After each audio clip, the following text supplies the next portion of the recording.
Olá, seja bem-vindo a mais um podcast. Eu sou o Felipe da OK Idiomas. E eu sou a Clarissa, da Cla English. E nós vamos falar hoje sobre a diferença do inglês americano para o inglês britânico. Claro, a gente sabe como professor, a gente sempre lida com vários sotaques diferentes, né? Já te questionaram sobre, eu preciso de inglês britânico, e você sentiu aquele, e agora o que eu faço? Sim, vários alunos perguntam antes, isso é comum. Você ensina o inglês britânico ou o inglês americano? E aí eles já falam, eu quero, às vezes tem aluno que fala, mas eu aprendi, eu já fiz o inglês americano ou o inglês britânico, então realmente isso é comum. O que eu sempre falo, que eu aprendi o americano e que não há diferença em termos gramatical da língua. Talvez uma pequena diferença, depois a gente pode até citar alguns exemplos, e de pronúncia e de algumas palavras. Mas que se você aprender o inglês britânico, você com certeza entenderá o americano e vice-versa. Pelo menos é o que eu passo para os meus alunos. Muitos me perguntam, qual é mais usado, mundialmente. Obviamente é o inglês americano. Tem as diferenças, tem as variáveis, inglês australiano, inglês britânico, Realmente, o que você falou, eu explico também. Então, o que mais difere um do outro é a pronúncia e vocabulário. Vocabulário não tanto quanto a pronúncia, Não são tantas palavras assim que se diferem, A gente vai trazer alguns exemplos de pronúncia, alguns exemplos de vocabulário e eu quero a sua ajuda para isso daí, para a gente elencar um pouco dessas diferenças. O que você sente? Me fala algo que você sente de diferença em ambos os ingleses. Como você já falou, o sotaque é o principal, acho que o que mais pesa na diferença desses dois lugares, Porque o inglês é o mesmo, que às vezes as pessoas até confundem isso. Não sei se você já teve, que às vezes o pessoal fala, mas tem diferença de inglês? Eu falo, não, inglês é inglês, mas um é falado no Reino Unido e o outro nos Estados Unidos. É como se fosse o português do Brasil e o português de Portugal. Exatamente, é o que eu sempre falo. Mas o que difere realmente o sotaque, eu acho que é o que tem mais peso, porque no britânico eles têm a questão do T, que por exemplo no americano T, a gente traz as palavras com som mais de R ou de D, e aí você pode depois dar aí alguns exemplos, e no britânico o T já é bem marcado, porque é com som do T mesmo, acho que esse é a principal diferença de ambos os lugares. Você quer dar o inglês britânico a gente pode dizer que é o inglês mesmo, que ele pronuncia as coisas na letra corretinha. O inglês americano já dá um pouco mais dessa alterada, fala mais rápido, coloca um R onde deve ser T, coisa desse tipo. Exatamente. Sem falar que no americano eles fazem junção de tudo. O britânico, pelo menos eu sinto que ele é mais pausado. Então essa diferença também é gritante para ambos. E palavras, o vocabulário, que por exemplo no britânico a gente tem holiday, que holiday tanto é feriado quanto é férias. E já no americano, holiday é feriado e férias eles usam vacation. Então tem essa diferença. Depois a gente tem zip code, que é CEP, zip code é no americano e postcode é no britânico. Também temos cell phone, americano, e mobile, até pra gente é mais às vezes complicado. Mobile phone, que é no britânico. E temos lorry, que é caminhão. Então, lorry no britânico e truck no americano. Lift, de elevador, esse é um bem comum. Então, no americano, elevator e no britânico, lift. Há essas palavras que são os mesmos significados, porém, em cada lugar uma palavra diferente. Não sei se é verdade, eu já ouvi dizer, não sei se você já ouviu falar disso.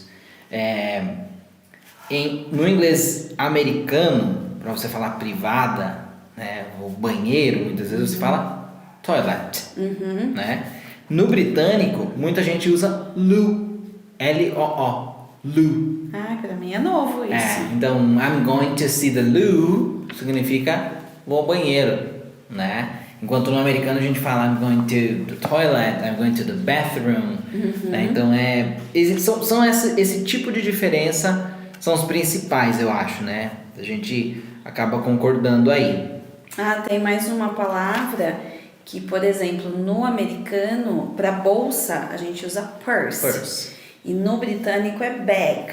Só que no britânico, purse é uma bolsinha pequenininha. Essas que você usa de mão, que são aquelas bem pequenas que a mulher usa.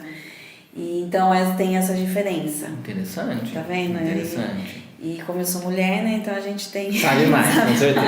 Eu me lembro uma vez que nós fomos fazer interpretação em Taubaté. Não sei se você vai se lembrar disso. Na sala que eu estava, tinha 2 americanos e um britânico. E a princípio, quando esse britânico começou a falar, o sotaque dele era muito carregado, né? Então eu fiquei falei, e agora se ele falar? Eu não tô entendendo o que ele tá falando, né? E daí no outro dia você veio pra minha sala e ele começou a falar, você fez uma cara tipo, que língua é essa? Porque devia ser muito interior da Inglaterra, algo assim. Tem essa diferença também. Tem né? a região, como por exemplo no inglês americano, a questão do Texas. Sim. Que o inglês lá é bem carregado, exatamente. Então parece até que você quando você chega e ouve pela primeira vez, mesmo nós que somos fluentes, a gente tem que pensar um pouco para depois se habituar. Com certeza. Mas lógico, depois se torna fácil, né? Eu peguei algumas palavras aqui, peguei 3 palavras. A gente sabe que, né, como você mencionou, uma das diferenças grandes do inglês britânico para o americano é a letra T, o som do T.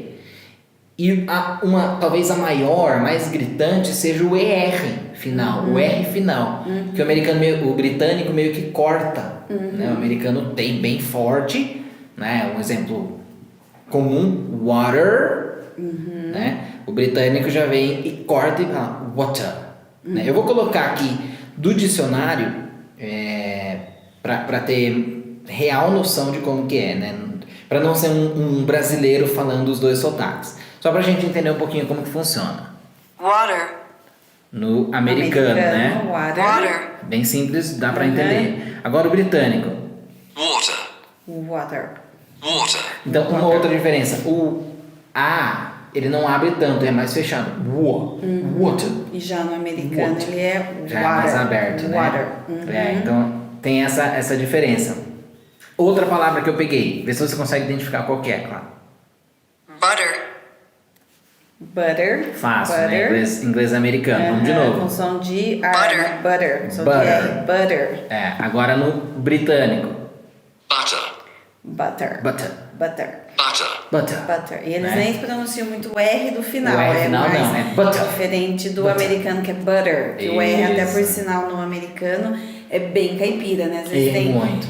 Tem um aluno que tem muita dificuldade em pronunciar o R, porque ele é de São Paulo. É difícil. E aí, às vezes, ele vai falar, por exemplo, Saturday. Então, ele fala Saturday. Não é Saturday. Você tem que puxar o R, é caipira. Tem que ser bem sorocabano, igual a gente, eu falo pra ele, mas pra você é fácil, você é de Sorocaba. Então, e ele, qual foi? Essa semana mesmo, eu tava dando aula, ele falou uma palavra que tinha um R no meio. E aí eu falei, não é, você tem que puxar o R. Não vou lembrar a palavra. Mas... Teacher, eu tenho... acho que era Thursday. Ele, Thursday? Falei, nossa, nem combina. Thursday. Vou colocar uma outra, só que eu vou começar pelo britânico agora, tá? Dá pra confundir, fica meio perdido com o que tá falando. Né? Border. Agora o americano. Border. O R é puxado. Eu me lembro que há alguns anos eu estive nos Estados Unidos, no estado de Maine, que é bem perto do Canadá. E assim, é considerado interiorzão, né? E eles têm um sotaque já bastante carregado, um tanto quanto carregado. E a dona da casa que eu fiquei, ela me perguntava várias vezes assim, do you want some water? E eu chegava a ficar perdido, o que ela tá me oferecendo? Até que ela me mostrou um copo d'água, water! Eu falei, water, né? E nós fomos pra, né, tentar entrar no Canadá, e ela falava toda hora, let's go to Canadian border. Então, eles meio que pegam esse sotaque. Por quê? O Canadá, a gente sabe que é um país, a gente chama de 50-50, né? Então ele tem metade, 50% dele é colonizado por americano, 50% dele é colonizado por britânico. Então o inglês se mistura muito, principalmente na escrita, na fala nem tanto, mas principalmente na escrita. Então tem palavras do canadense, do inglês canadense, que é mais originado do britânico. E tem algumas que são do americano. Então como ele está muito próximo do Canadá, eles acabam pegando esse sotaque. Entendi. Né? Interessante. E eu tive o contato ali com a imigração, Polícia Federal do Canadá e dos Estados Unidos, na mesma rota, né? Então assim, a diferença é muito notável, porque eles são dois países diferentes, querendo ou não.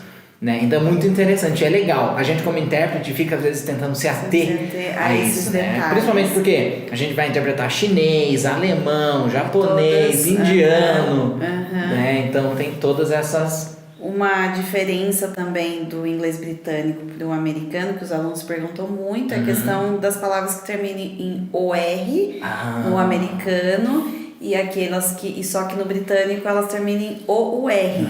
Então, cita uns exemplos tem os aí. exemplos de color, que no americano é COLOR, e no britânico é COLOUR. Então, esse OR no americano, no britânico eles adicionam a letra U. Então, fica OUR. Então, eu fiz, né, no último podcast nós falamos sobre nossos intercâmbios, né? Eu fiz intercâmbio em Vancouver, no Canadá. E eles escrevem assim, com UR. Então, quando eu voltei e comecei a dar aula, a trabalhar aqui, foi difícil de eu perder isso, porque toda vez eu escrevia com UR. Aí tem favor, também no americano OR, no britânico OR. Neighbor, or neighborhood, né? Também que termina, é OR no americano e no britânico OR. Não lembro se de mais alguma palavra com final OR. Eu não vou me lembrar também, mas existem... enfim, essas são as principais, né? Que várias pessoas, às vezes, alunos perguntam, mas por que aqui tá com OR, aqui tá com OR? Aí a gente tem que mostrar essa diferença, né? Às vezes pega um texto, um áudio que exatamente. Tem uma diferença. Mas na realidade, eu acho que em resumo, a gente traz essa questão da diferença, porque não importa, né, Fê, se for o britânico ou o americano, como a gente falou no início, o inglês, ele é o mesmo, porém... Não deixa de ser inglês. Não deixa de ser inglês. E até porque nós somos nativos do Brasil, então não significa que a gente vai ter o sotaque igualzinho de um americano. Eu, né, morei nos Estados Unidos, a gente pega... a gente tende a ir para o sotaque onde a gente aprendeu a língua. Porém, a gente tem o nosso próprio sotaque. Né? Então, que é difícil de perder. Que é difícil de perder. Então, a gente vai, no meu caso, eu vou mais para o inglês americano. Mas não significa que eu não tenha o meu sotaque, que eu sou brasileira, né? Nós somos brasileiros.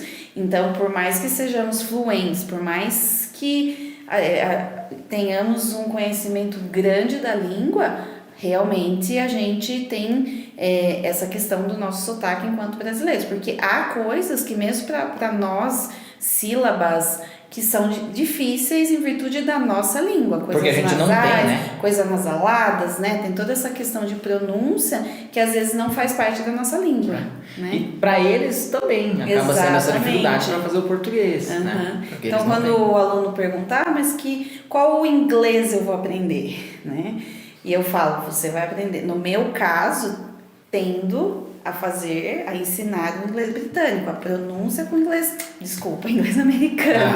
Americano. Mas não significa que você vai ter o sotaque americano, não significa que você vai falar e a pessoa não vai perceber que você é um estrangeiro, por exemplo. porque a gente tem a questão da nossa língua. E outra coisa, nós como professores, a gente pega muitos textos, muitos áudios, inevitavelmente, uma hora ou outra vai surgir um texto com algumas palavras mais britânicas, tanto no escrito quanto no áudio, né? Então nós temos que estar preparados, a gente estuda o texto antes, exatamente. né? Em questão de ver se está funcionando tudo certinho, as palavras batem ou não, né? E eu me lembro também uma outra situação, nós recebemos na igreja uma vez um alemão, e ele falava inglês britânico, muito bem por sinal. E ele foi falar com a gente, com os jovens, né? E nós pedimos para um dos missionários traduzirem para o português. E ele ficou meio desesperado, ele falou, não, mas eu não estou conseguindo entender o inglês dele. Não é que ele falasse o inglês errado, mas é que ele puxava muito pro britânico. Né? Então, e tinha duas moças descendentes de alemães ali, que falavam alemão e falavam inglês também muito bem, que acabaram dando esse suporte, porque ele era amigo delas, né? Então, às vezes ele falava uma coisa e esse missionário olhava para elas e ela falava, ele falou tal coisa. Então, ajudou muito, né? Mas ele entendeu, assim, 95% ele conseguiu se comunicar normal. Pode ter essa diferença de entendimento do britânico para o americano. Mas é uma questão de hábito também. Sim.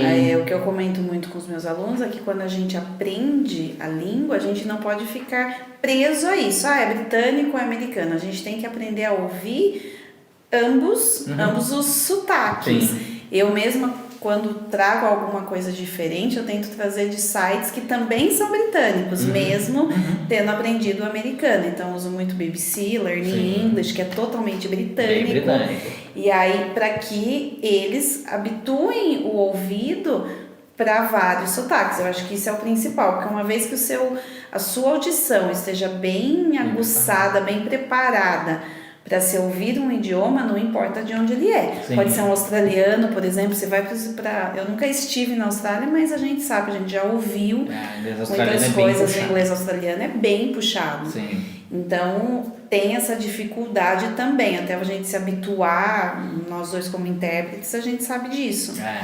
Então, a gente acaba trazendo não só o inglês dos Estados Unidos, mas também o britânico, da Austrália, inglês de alemães, inglês de franceses, inglês de italianos, que são países que falam muito bem o inglês, porém tem o sotaque deles, até por uma influência da língua nativa deles. E outra coisa, quem garante para o nosso aluno que ele só vai se deparar com quem fala inglês americano? Exatamente. Principalmente se ele trabalha numa multinacional, que acaba recebendo muita gente. Muita gente. E não só da Inglaterra, como eu falei, pode ser de todos os países. Indianos, já ouviu o indiano? Já teve Sim, já tive que interpretar indiano. Então sabemos que realmente é difícil, porque quando você aprende o idioma, tem a ver com a influência da sua língua nativa. Sim, com certeza. Então, um japonês, um chinês, falando inglês, às vezes nos deparamos com pessoas que falam muito bem o inglês, como um chinês, um japonês, mas tem interferência da língua nativa. Recentemente, né, nós fizemos uma interpretação numa empresa e nós tínhamos uma chinesa, um mexicano e 2 americanos de regiões diferentes. Então, era bem nítido essa diferença. Então, nós tivemos que nos adaptar um pouquinho com algumas coisas que a chinesa falava, que o mexicano, apesar de falarem, obviamente, muito bem, acaba tendo um sotaquinho sendo puxado ali.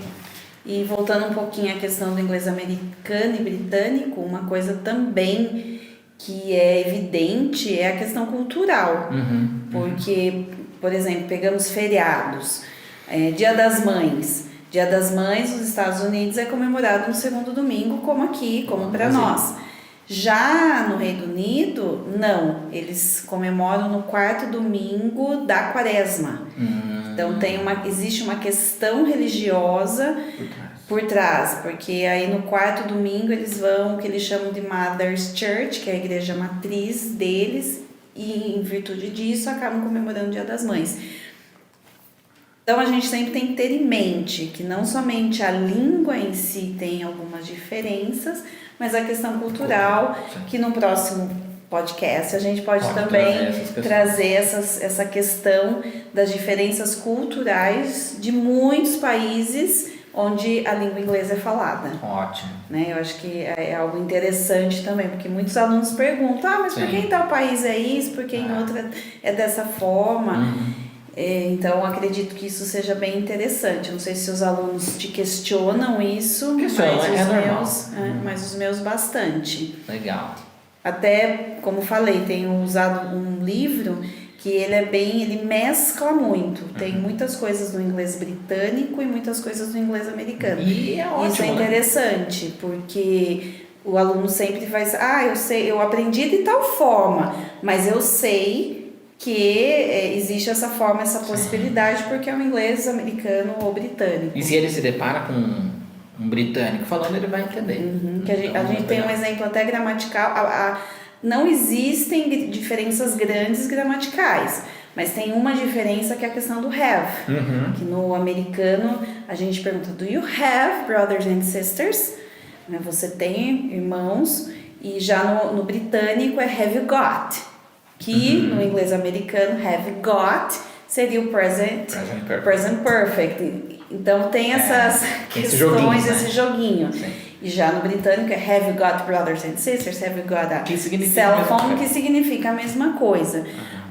Então, voltando, não temos grandes diferenças gramaticais, são pequenas, mas que tem. Então, temos que sempre ficar atentos a isso. Nada que interfira na compreensão. Na comunicação, pelo menos, o importante é comunicar-se. Sim. O que vale é ter o conhecimento da língua, seja ela britânica ou americana, do inglês. Porém, a intenção é fazer com que todos se comuniquem. Por isso, ensinamos o inglês para que todos realmente possam se comunicar. Muito legal. Eu acho que é isso, Clara. Nós conseguimos cobrir muita coisa aí, né, dessa diferença. Se você tiver qualquer dúvida em relação a essa diferença, pode mandar pra gente. Né? Sigam-nos nas nossas redes sociais. Então, o Instagram da OK Idiomas é OK Idiomas Sorocaba. E o da Clara? English.sorocaba. E lembrem-se de se inscrever no nosso canal. No YouTube. A gente tem canal no YouTube, no TikTok, no podcast. Em todos os lugares. Todas as redes sociais. Em todas as redes sociais. Então siga lá, curte, deixa a sua dica do que a gente pode abordar nos próximos podcasts, que a gente vai ter o prazer de trazer aí estes assuntos para vocês. Claro, obrigado. Fê, obrigada. A parceria está sendo boa, né? Está sendo bem legal. Tá sendo Estamos aprendendo bastante. É isso aí. Obrigado por ouvir.